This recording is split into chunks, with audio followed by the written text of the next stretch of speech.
Bene, comincia proprio da Treviso Mercati, questo viaggio nella Fruit Logistic 2010 e siamo venuti un po' a conoscere le nuove strategie dei nostri trevigiani nella patria dell'ortofrutta mondiale, ovvero questa fiera. E Roberto Loschi, presidente di Treviso Mercati, buona giornata. Noi cominciamo un po' a viaggiare in questa kermesse.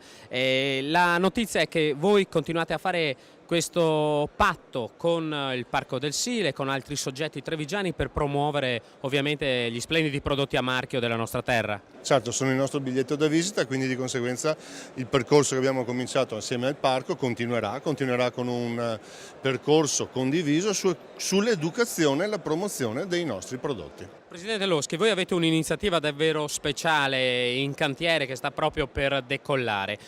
La troviamo anche su www.acquistareinformati.it. Acquistare Informati quindi è il nome, di cosa si tratta? Acquistare Informati sarà quel prodotto che Treviso Mercati, in collaborazione con il comune, con la provincia, con i concessionari del mercato e un pochino tutti coloro i quali fanno parte della filiera dell'agroalimentare, porterà settimanalmente una pagella dei migliori prodotti che sono ogni settimana disponibili sul mercato. Quindi un rapporto a tu per tu con il consumatore dove si danno dei consigli su cosa acquistare, ovviamente premiando la stagionalità e la qualità dei prodotti. La troveremo anche sul Gazzettino? Sì, sarà una pagina dedicata che il Gazzettino metterà a disposizione settimanalmente. Naturalmente ci saranno di volta in volta anche degli approfondimenti sul prodotto della settimana che compatibilmente con la stagione sarà anche quello che sarà maggiormente disponibile sul mercato. Io la ringrazio davvero Loschi, noi ci fermiamo qui, complimenti a Treviso Mercati, adesso un servizio di cronaca e poi un piccolo viaggio allora tra le curiosità cinesi di questa Fruit Logistic 2010.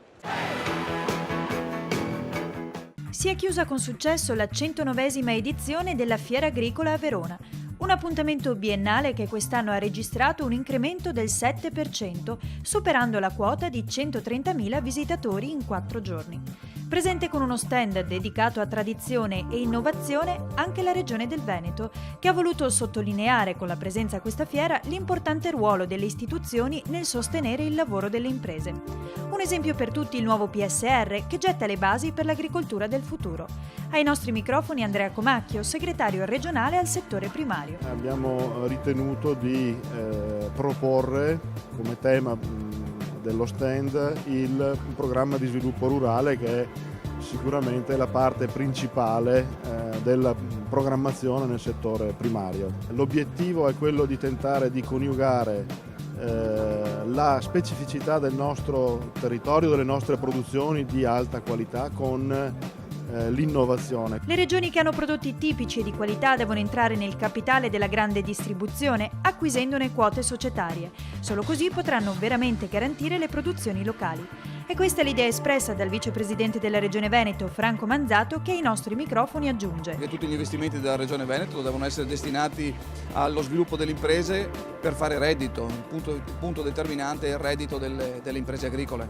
E a favore della tutela del reddito delle aziende agricole va anche la ricerca portata avanti da Veneto Agricoltura, in particolare nel settore delle energie rinnovabili, che consentirebbero alle aziende di ottenere grossi risparmi, come ci spiega l'amministratore unico Paolo Pizzolato. Stiamo sperimentando a Valle Vecchia la distribuzione e il raccolto dell'olio di colza, che può essere tranquillamente adibito a trazione, dove abbiamo sperimentato proprio a dicembre-gennaio il primo trattore presente in Italia della Fendt, che praticamente può utilizzare questo tipo di combustibile, che comporta un risparmio notevolissimo. Stiamo sperimentando anche in collaborazione con il Consorzio Agricoltura dell'Ivenza quello che può essere il recupero di tutti i serventi da vite. Loro stanno dimostrando in questo momento che i loro capannoni possono essere tranquillamente riscaldati, i loro uffici, con una minima macchina che noi stiamo allestendo proprio il recupero di queste calorie. Comincia questo viaggio all'interno di Fruit Logistic Berlino, tra le curiosità che da tutto il mondo arrivano ovviamente in questa fiera. Un esempio, siamo in Cina, vicino a pochi chilometri da Hong Kong, e vedete questi mini mandarini, un frutto tipico di quella zona senza semi, e ci assicurano naturali, senza modificazioni genetiche.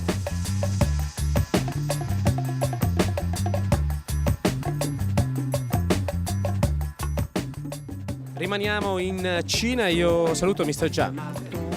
Piacere incontrarla anche per me. Presento, come vedete, questi prodotti, ad esempio questo è del pomodoro, del concentrato di pomodoro per la pasta. C'è una scritta in arabo perché questo viene venduto dalla Cina, il pomodoro viene coltivato lì nel mercato arabo, ma vedete anche produzioni di zenzero e di castagne, come vedete.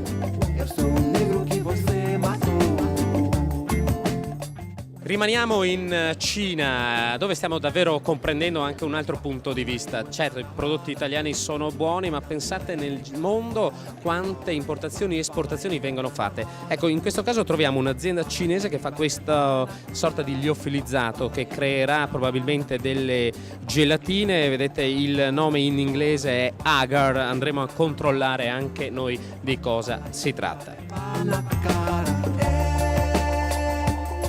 Ma Cina vuol dire anche grosse produzioni di aglio. Sapete le polemiche in corso poi quali sono? Le garanzie date ai consumatori, perché le tecniche di produzione ovviamente in giro per il mondo non sono poi così rigide, anzi usano magari prodotti fitosanitari aboliti qui in Italia e in Europa magari da 20 anni.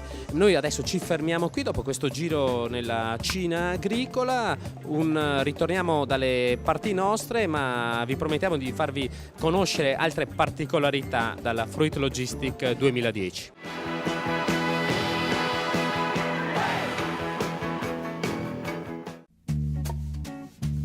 Sappiamo che le somiglianze spesso non sono evidenti. Noi e i nostri clienti ci assomigliamo da sempre.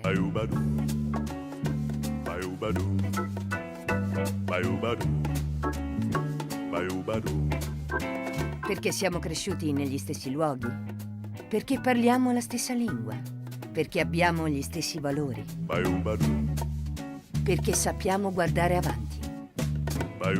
Siamo con te perché siamo come te.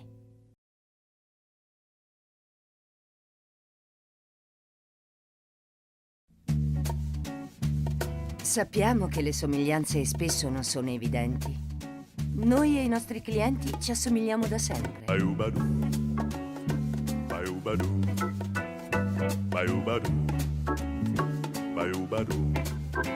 Perché siamo cresciuti negli stessi luoghi, perché parliamo la stessa lingua, perché abbiamo gli stessi valori, perché sappiamo guardare avanti. Siamo con te perché siamo come te.